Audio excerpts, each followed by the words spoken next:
Hi everybody! We are off to the parts store today just to get a little bit of transmission oil. We're in the 356 today. It's a beautiful day, and I thought it might be kind of fun to talk to you a little bit about driving your cars in the winter. So today is it's sometime in January like 13th or 14th. I think it's the 14th. So this is Colorado. So normally we have a bunch of snow and all sorts of horribleness on the ground, and I wouldn't be driving this car in that. But as you can see, it's actually really nice out. It's kind of cold out today, not super duper cold, but probably it's supposed to get up into the 60s, but I don't know about that. We'll see. But right now it's probably in the 40s. And I haven't driven the 356 for a while, so I thought it'd be good to get it out and tootle around a little bit.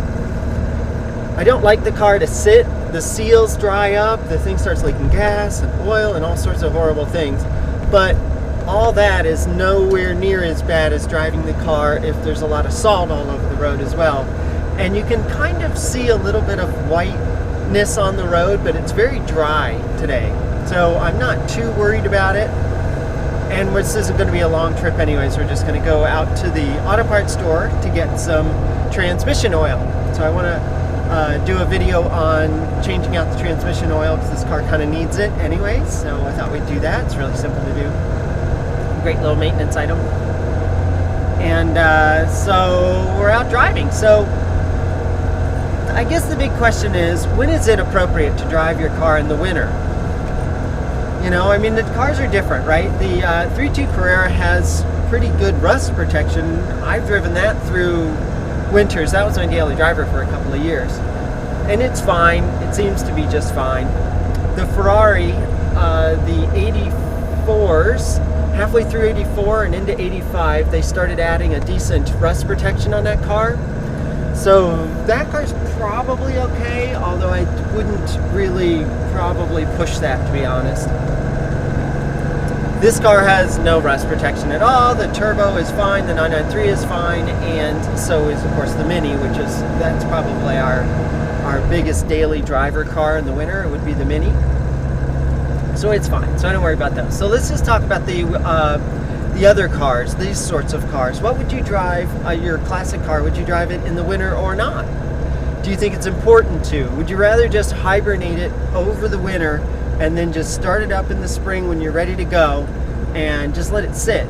That's just not a bad plan, actually. Because if it sits, the longer it sits, it gets to about couple of months, and it's not going to make much of a difference from those couple of months to 6 months, say. That time period's not going to make any real difference at all. It really is basically hibernating. You go much past a couple of years, and then you got some issues if the car wasn't properly prepped. But just for that period of time, for about 6 months or so, you put a little stable in the gas if you want to. Just kind of just let it sit, and it'll probably be fine. Put the battery on a tender. But I like to get the cars out and drive them anyways. Like I said, this one does much better if it gets driven because of gaskets and things like that, if they dry out. This one's a little more fussy that way. So it's a beautiful day out. So I try to pick days like today. And I know I've mentioned that in other videos that, well, we do drive our cars through the winter for the most part. This would be that type of day that we would drive the car on. So it's not too bad. I do worry a little bit about picking up a little bit of salt and throwing it up into the closing panels and the wheel wells. But it's been beaten down and we haven't seen any real precipitation for a while. So let me know your thoughts. What do you think? What do you guys do with your cars in the winter? Do you drive them? Do you not drive them? Do you hibernate them? Do you... what all do you do, I mean, it's a good question, I think. So, and this car hasn't been on the road probably for 3 or 4 weeks, maybe 3 weeks, at least, something like that. So I'm going to go very easy on it, let it warm up slowly. Funny fact about 356s is that their heater will actually warm up the car if you turn it on. It's the only car I know of that does that. So the flapper box is closed in the back, and they restrict the airflow for cooling a little bit. And so that actually causes the car to warm up a little bit faster, which I think is kind of fun. So I always turn the heat on if I want to warm up the car a little faster.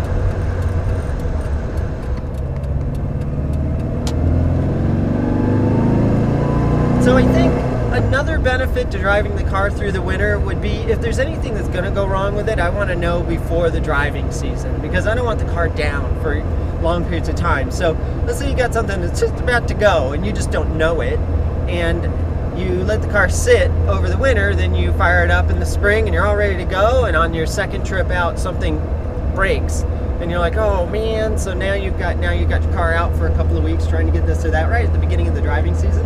So I like to have the car, you know, as prepped as possible, depending on the weather, of course. But that's the only other benefit I can think of. And I can get some maintenance done on the car. Like for today, I'm going to do the transmission oil. So I do maintenance as well through the winter, things that need to get done to catch up. And for something like that, the transmission oil, I need the car warm. I can't just take it, I can't do it when it's cold. That stuff will come out like molasses.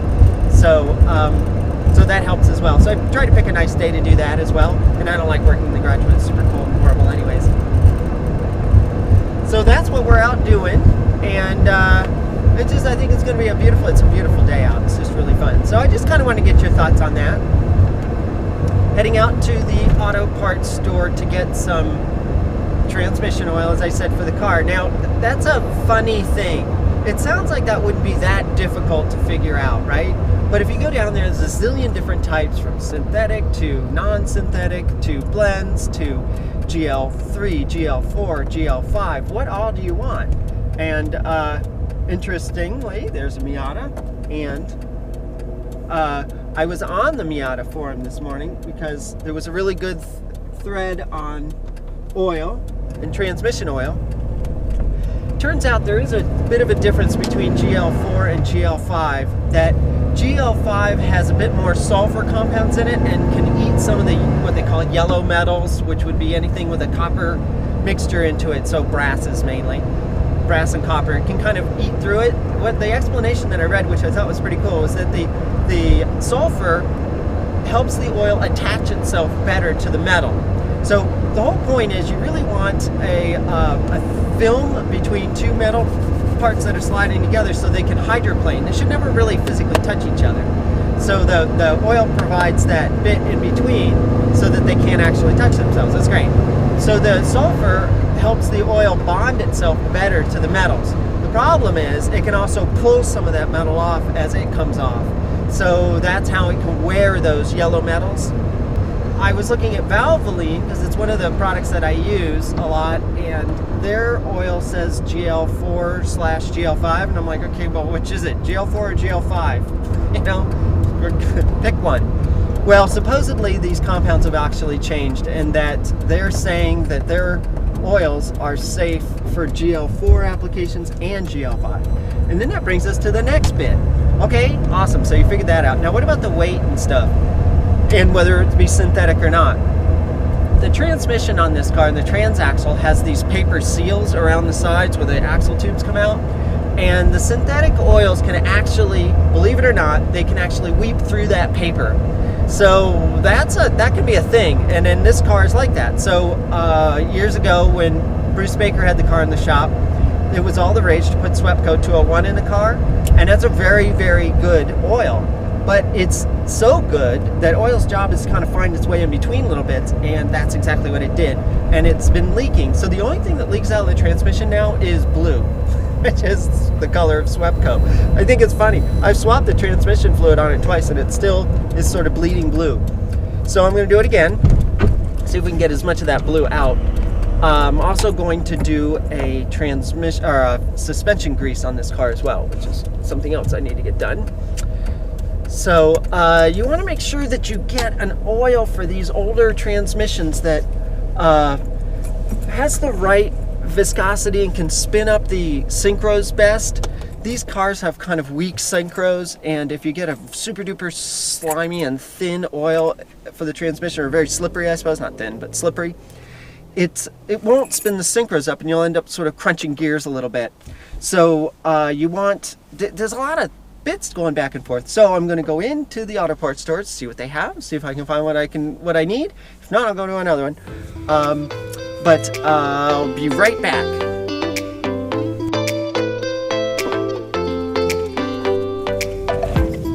All right, that was pretty easy. You know what? It's awfully nice out. Let's put the top down.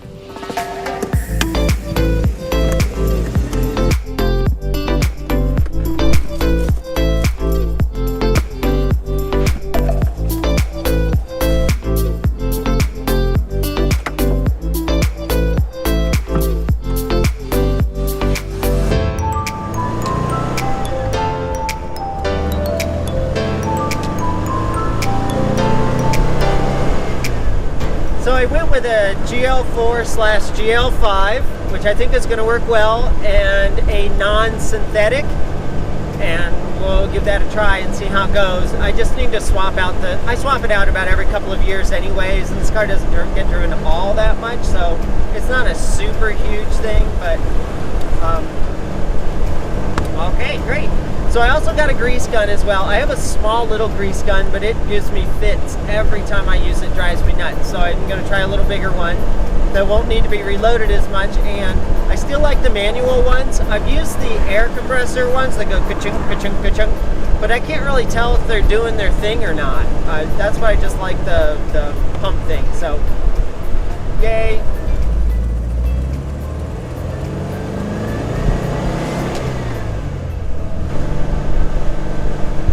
God, I love this car.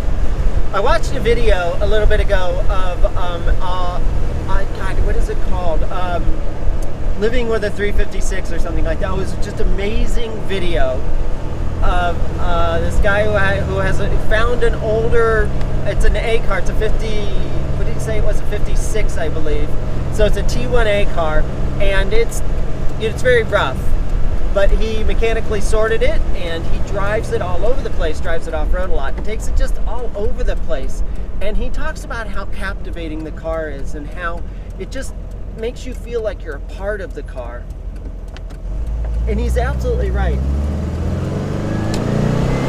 This car captivates the soul. It's just an amazing vehicle. I don't know how it does it. You just want to live in this thing. You just want to be in it all the time. I've never felt that with any other car. It's really kind of nuts. To feel like, you know, if everything went away in the world and I just had this one thing, then I would still be happy, you know? I mean, outside of Heidi, of course.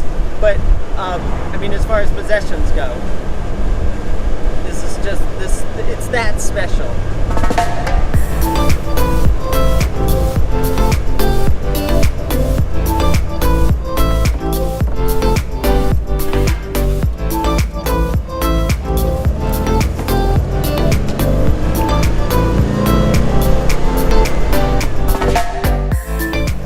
Well, I hope you enjoyed this little tootle out in the 356.